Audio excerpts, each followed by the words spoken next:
आता जो हा ह्युमन मेटॅनिमो व्हायरस आहे हा एक जुनाच व्हायरस आहे. 2001मध्ये त्याचं संशोधन झालं होतं आणि हा सीझनल इन्फ्लुएन्झा जसा आपल्याला दरवर्षी सर्दी खोकला होतो त्या प्रकारचा एक साधारण विषाणू आहे. त्याच्यामध्ये काही खूप असं घाबरण्याचं कारण नाही आहे.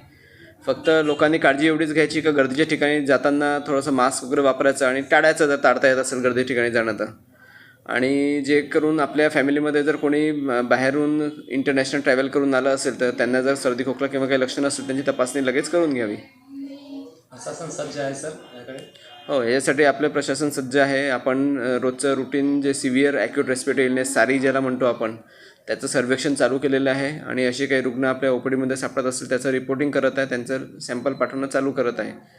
आतापर्यंत सध्या तरी आपल्याकडे गोंदियामध्ये काही असे लक्षणं वाले पेशंट आढळले नाही.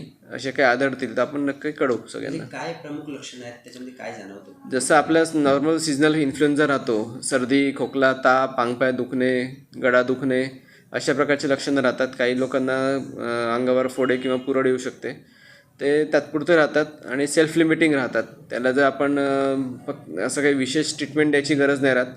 जसे काही सिम्पटम्स आहे जसं अंगपाय दुखणं आहे तर पॅरासिटामॉलची गोळी आपण देतो. असे साधे साधे उपचार घरी मिठाच्या पाण्याचा वाफारा घेणे हे जरी केलं तरी ते आपोआप 7 दिवसामध्ये कंट्रोलमध्ये येऊन जातात.